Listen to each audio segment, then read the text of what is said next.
Well, you know, when we did the Crazy Rich Gamers panel, or club, $100 million club, right? The last time we had all the esports teams, Kevin was here as well. Lee is kind of like the surviving member of this club, and because you've grown like 10 times since, or 5 times at least, we wanted to change the tempo a little bit this time, right? Instead of just the teams who talking about how they can achieve these crazy valuations. The world is quite different now, 2 to 3 years later.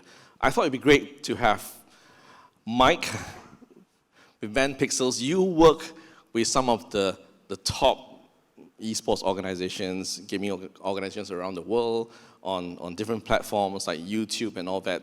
Tell us a bit about how are you guys making money, the kind of scale or size we're talking about, and you know, the esports gaming or the gamers that you work with. We look, as a business, we focus on monetization. Our business has been built on performance-based rev share with our partners. So we work with about 700 or so creators worldwide. 300 or so are pretty premium gaming creators. We work with 14 of the top 20 esport orgs and about 85 esport teams. So we're deep in gaming. We understand the space really well. And as it relates to YouTube, you know, YouTube is the 800-pound gorilla as it relates to monetization. It's not even close.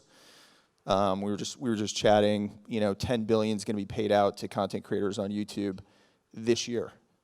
So it's where we lean in. We lean in heavy on all the aspects of that platform that matter for content creators. So branded content, media. We do content optimization and channel optimization. We're super excited about embedded finance. We think there's a seminal moment in the space right now. You've heard some of the numbers. Before that. Yeah, you don't want me to get into that? Okay, we'll get back to that. I'll keep going. No, what is embedded finance? What is embedded finance? Just for the. What is embedded finance? So any industry in the world, right, has a debt and equity, you know, structure to it, and we think that that's coming to the creator economy. And that is going to open up a ton of opportunity, obviously, for creators. These creators, that when you're the size of the creators that we work with, these are media properties, right? Hundreds of millions of views a month. And so they have teams of people that work for them. They have, you know, it's a business, and that business needs capital. And so that fuel, we think, is going to be opened up in the billions for those content creators. And what I'm thinking of, the group that I'm thinking of, there's about 1 million or so professional content creators that make over 100,000 a year, primarily on YouTube is the platform that I'm thinking of. And so we're excited about that. It's a big moment right now that a lot of people aren't really talking about. So I'm happy to be talking about it. I don't know about them, but the numbers you're throwing me is mind-blowing, right? But YouTube, right? Kevin, no stranger. Been here a couple of times. Thank you for coming back. Thanks right? For having me. You co-founded and ran Twitch, and now you're working on some crazy stuff that I'm trying to wrap my head around. Tell us what's happening, what you're working on. Okay, so hi, I'm Kevin. I am trying to figure out Web3 games. It's a pretty controversial subject these days, but a very exciting space to be in. I think what I'm secretly trying to tap into is with Twitch, it felt great because we had people finally, YouTube also, so we grew up all together in this creator economy back in the late 2000s, that you can make money doing something you love. And in our case, playing video games. And that is sort of the subtle promise of Web3. I think it's overpromised right now. But the idea is, can you make supplementary income by playing games? Can you use blockchain technology to do that? A lot of it is, you know, falls into the rough category of crypto and DeFi broadly, which is not really sustainable. So we're trying to figure out how can we do it in an actually sustainable way where it makes sense naturally for the video game and the players and community that play it. So that's what I'm working on now. I actually thought Mike made a really good point for those interested in the creator economy stuff is the income that people make in the space, at least in the US and many countries abroad, is not respected basically by the financial system. And so you can't claim creator revenue as income. And so I think that's a really interesting thing that's about to change. You're seeing these financial institutions come up so that you can leverage. Leveraging right now is not the best thing to do, probably, given the state of the macroeconomy, but it is a really fascinating thing that's happening. So yeah, I think that's what I'm working on now. Also investing in a lot of similar, games, entertainment. Any attention and time stuff has been my focus, right? If you think about video games, is an hour and a half of your day. Netflix is another hour of your day. Netflix, Amazon, Hulu, et cetera. YouTube is another almost hour, 45 minutes of your day on average. And then you add up Instagram, Facebook, Snapchat, TikTok, et cetera. That's your whole time that isn't sleeping, working, probably cooking dinner and hanging out with your family and friends in a day. And there's not a lot of good things happening in that space, in my opinion. A lot of it is still trapped in this current world of advertising and time and just sort of abusing our attention. So what can we do about that? Wow, you mentioned about embedded finance, you talk about the creator ID as income, it just somehow my mind wandered into taxation, but let's not talk about that. I mean, yes. But platform monetization, let's unpack that a little bit. How about that, right? For the, I think we're looking at tens, hundreds of millions of income and all that, right? And a lot of people sit at the floor, right, and scratch their heads like, exactly what is it? Is it just advertising? What is it? Can we unpack that a little bit? Maybe I'll start back with Mike, and then we'll go to Lee, right? Just kind of like, how actually do the gamers make money? Yeah, I mean, the bulk of monetization as it relates to YouTube is auction-based, algorithm-driven, just AdSense. So it's the baseline, $3 to $6 per 1,000 views. That's the primary, source of income for content creators. And then you layer on branded content, you'll layer on merch. And I think something that we're doing a lot more of, and we're really the first to lean in as it relates to gaming. You're gonna hear some folks call it reserve media, some call it direct sold media, but that's an exciting area because when it is sold against a creator's content, it's 300% more revenue for that creator versus what they get on their own with no additional work. So it's just a 3x bigger check. So that's something that that is part of the monetization stack for content creators. And that was not available in the Southeast Asia region until you changed something recently. So a lot of North American companies have come to Asia in the past and have done it poorly. They've burned a lot of bridges, and we wanted to make sure we did not do that. We focused on finding a partner locally, an incredible partner, Hetmill Media Group. Carl and his team, they're here, fantastic group out of Singapore. They're not here, they're quiet. I don't hear any noise. But we've spent a lot of time with them, and together we formed Bent Pixels Asia and realized that each market within Southeast Asia is very unique, and you need to have teams on the ground that understand the markets and provide value to the creators in the market. So that's the way we've been thinking about the space here in APAC, in Southeast Asia. Yeah. Lee, the last time I remember we sat in a hotel, I think it was in Bangkok, and you said, hey, Nick, this morning, don't talk to me.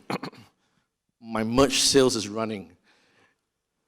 And by the time breakfast was over, you had made $2 million in selling hoodies or something like that, right?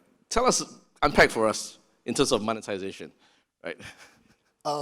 So I mean, look, we have what we'll call kind of a multi-tentacled monetization strategy. Certainly, the platform revenue is a big part of it. It's a big part of our individual creators. The merch business is a big part. The sponsorship at the moment for our company is the largest part. It's kind of over 50% of our revenue at the moment. We think that will continue to be a smaller part of a growing pie. I think, and I'm going to speak for FaZe and also the kind of the other creators that we're talking to. We look at sort of the organic part of the growth, like the existing part of our growth will continue, but I think the opportunity for us and for other creators is around standing up other businesses that leverage what they're doing on a daily basis, right? So if you're a big YouTuber and you've got a big audience and you're speaking to them kind of, consistently, usually, big YouTubers are, multiple times a week or at least weekly. There is an ability while you're talking to that audience around standing up something else that you're not only generating revenue on, but you're also, creating value. And I think that, for us, that's a big part of how we're looking at our future and the growth of our future. Is what are the businesses that we should be in that could leverage all of the assets that FaZe Clan has, all the assets that FaZe Clan has within its reach also. And so I think kind of really standing up other businesses is just a critical part of what the future is for FaZe Clan, and I think a future is for top creators. Thank you. And Kevin, whatever Lee and Mike talking about for you, it looks like you've been there, done that. It looks, you're working on what you just described, right? Monetization for gamers, for creators in Web3, and it's like it's not having the best, it's not the best climate right now, but thank you for doing it. If anybody can get it right, everybody will put their money here on you, I think, right? Just about everybody. Tell us in terms of how you're thinking about, at least, the future of how gamers may be making money. Yeah, okay, so if you're unfamiliar with Web3 games, just quick basic hypothesis around it is you put in work into a game and you earn revenue through some method. It might be different game by game. What Nick referenced and what I referenced earlier in terms of it's the thing that melted down was basically there's this concept of decentralized finance, which is based on crypto, and you sort of have this borrowing and lending system online, and there's these market makers and liquidity pools, somewhat invisible hand that's sort of guiding and supporting a price. And the last round of games was built on that concept, basically, that there was you would lend out a token and you would earn interest against it, and other people would trade with it. But there wasn't really any meat there. There wasn't really anything there's no reason why these things existed, unlike real world currency, which can be exchanged for things. Now, you could, in theory, change those tokens for real world currency, and thus it's valuable, right? But it was really thin. It's a really thin premise for the most part. I've oversimplified this, so anyone who actually knows what they're talking about crypto, forgive me. Take that concept generally and extrapolate it out to a real game, let's say League of Legends or World of Warcraft or Call of Duty, where you're competing to make money, right? And so at the most simplistic way, you could have essentially the same ecosystem that you see in today's esports in a game natively, and blockchain can unlock that. That means that currency is exchanging hands directly in the game. That's not that interesting, but there's items that you're earning inside the game that are then valuable later. And this is also behavior we see exhibited today in games like CSGO, where people actually sell skins, gray market, but people do it, right? They're collector's items, just as you might trade and sell baseball cards, Pokemon cards. That's the central basic concept of blockchain games, is now I have ownership in these things. And as the game gets bigger, and as my stuff gets more vintage or more useful or more powerful, I can sell it on the marketplace. And so it's just that basic collector's mechanic. And that's like a decent start, I think. That is a different relationship between users, gamers, and the creators, game studios, today. Today, you just spend money, and if that game decided to shut down, you lose it all. That's sort of the basic, really simplistic argument for why blockchain should exist in today's world. Now, as games get more complex, think about Roblox. Roblox is an economy in itself. People make stuff in Roblox and sell it to other people. They make games in Roblox, and other users buy it, and they play together. And it's a fun little metaverse experience where kids can jump on voice chat and play games together. And now even make games together, and by making games have the potential to actually make revenue. Blockchain just makes it easier. You don't necessarily need, Roblox obviously is quite successful without that, but blockchain makes that easier. And so that's it. Will this relationship that we have with games change? I think so. And I actually think that advertising, I go back and forth on advertising in my head, right? Having built an advertising-based business, partially anyway. I do think there's a really interesting way to integrate advertising into games that feels much more natural, feels much more organic, and your users would celebrate it, right? And so I think that where the ad industry and gaming industry kind of always back and forth, how do we put stuff into games? There have been many attempts at this, right? Many companies that grew quickly and then exploded because users really pushed back. I think because now there's this relationship with the game where, okay, the better this game does, I actually benefit financially. You'll have a different kind of open-minded approach to how advertising can get integrated and how it can be valuable in game. You're seeing this already, right, with Sandbox and other sort of open metaverse style projects where brands are buying in, building, buying land, building things in that universe to play. And so I think that's this really interesting fundamental change that's happening now. It's already been happening. Well, thank you. I'm going to switch the tempo a little bit. I'm watching the clock, right? And just kind of like shift the focus back into region Asia, right? And I'll start with Mike, because a little bit told me that you took some investment from a Temasek fund, no less, for Asia expansion, like Asia business, kind of, right? So you obviously believe in the region, big plans. What can you tell us? Yeah, I mean, for gaming content, Asia is the center of the universe. So for us, it's an important market to be in. It's important, again, like I mentioned earlier, to have country-specific teams and provide value to creators in those specific countries. So yeah, I mean, we're all in. I love coming to Singapore. This place is amazing. But no, we're committed to grow in Indonesia, in the Philippines, in Malaysia, in Singapore, expanding into Vietnam, Thailand as well. So those are major market and commitments for us through our team here. Incredible team on the ground, like I said, in each country. And I think that's an important strategy for those that haven't worked in the region.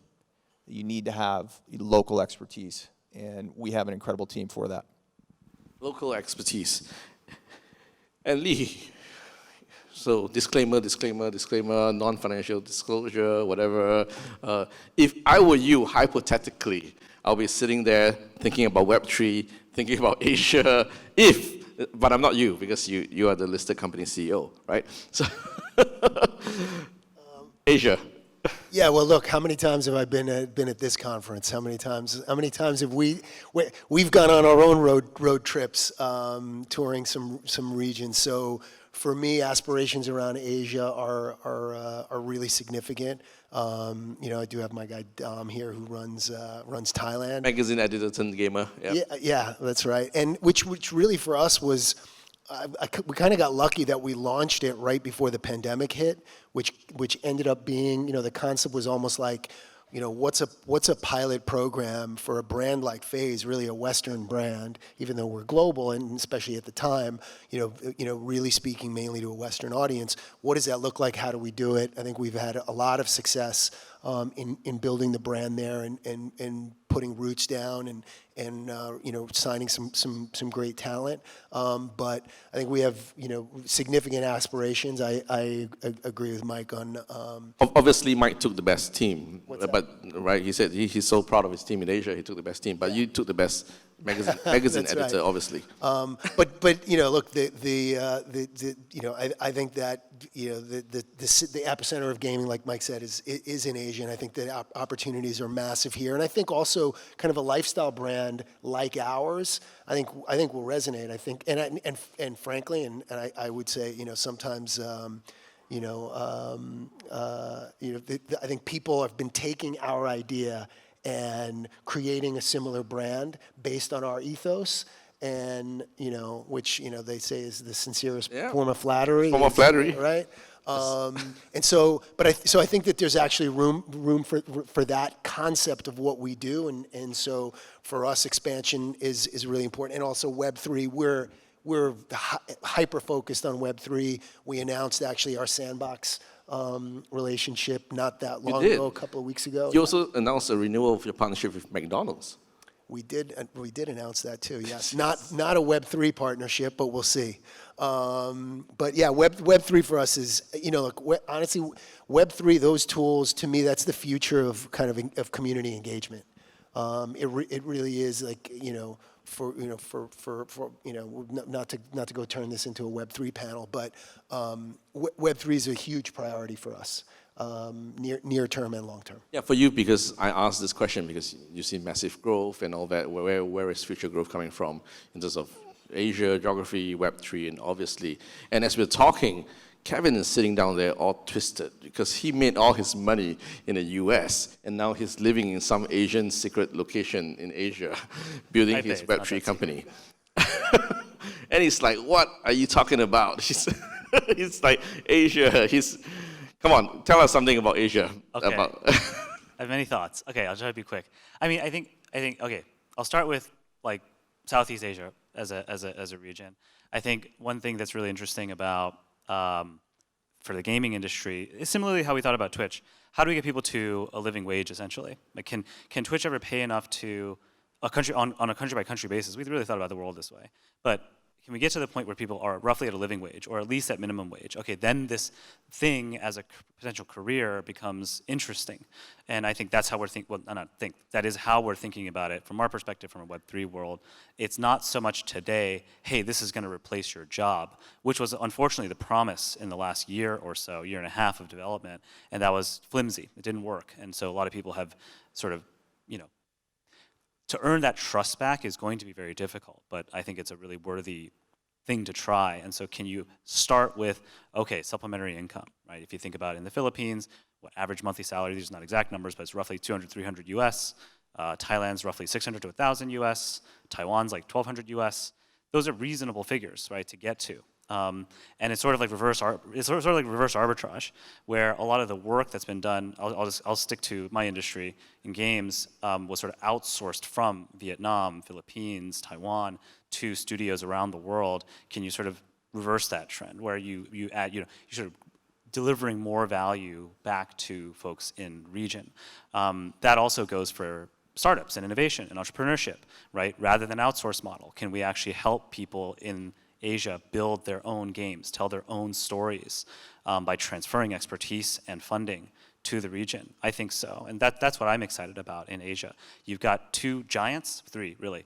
China's sort of a separate thought, right? But Korea, Japan, two giants, titans in the games industry, both on the MMO open world side in the case of Korea and Japan to some extent, but on the storytelling side and sort of these crazy worlds that Japan has been able to build. Like, can you start to transfer that knowledge and mentorship throughout the region? I hope so. I think so. That's sort of why I'm excited about it. I think for Web3, it's somewhat unfortunate. I met a lot of people on this trip that played these games and quit their jobs and hoped that it would change their lives, and unfortunately it didn't. In fact, maybe it did some harm. I don't think it's really the intent of most people in the Web3 space, right? Yes, there are bad actors, but look beyond that. I think that, yeah, so I think it's awesome here, culturally totally jive with it, et cetera, et cetera. But I think the people out here want something different, right? In terms of relationship with games and media, and I think Web3 brings that. I mean, what you mentioned about livelihood and said like that, there has been some bad news, right, of late, but I think we can't discount the fact that during COVID, we heard stories, right, especially within the region, that there were families whose entire family was supported by a kid playing, or kids in the family playing games, right? And a lot of it was Web3, right? Things have changed, but I think that gives us a spark of where things could be. I'm watching the clock. We have to close the panel. I'm going to put everyone on the spot here. We didn't plan any of this. One country. Think of one country where you think will have the biggest growth in your space, your business, in the next 24 months, right? It doesn't have to be Asia. Indonesia. Yeah, I can see at least I hear some noise now from that table. Right? Time's running out. Yeah, time's running out. I mean, I was going to say, yeah, I think Indonesia is obviously growing pretty fast, super young audience. I think, I mean, I'll say on the other side, Vietnam is sort of having like a game development, like, boom, okay. Drafting off of Axie Infinity and another team. Strong market too. Also strong, huge market, yep. Indonesia, Vietnam, both in Southeast Asia. How about you, Lee? Doesn't have to be in Asia, So I'm 24 months might be tight, but here's what I'm rooting for the moment that really, because it's a country that I've been looking at for a long time, kind of knowing it's going to light up at some point, and that's India. I think mobile gaming is going to be massive. We have some massive I think gamers that from when, India you know, here. 24 months. I think it could happen within 24 months. I'm not sure. That might be the right. There might be an over/under bet around what the impact will be, but I think at some point when that region lights up, I think it's going to change the gravitational pull of gaming. So Indonesia, I agree. India, Vietnam, I think whatever the case is, 100% here in Asia, that's the reason why we are here. That's the reason why everyone is here. Thank you so much, Lee. Thank you so much, Kevin, Mike. Awesome, thank you.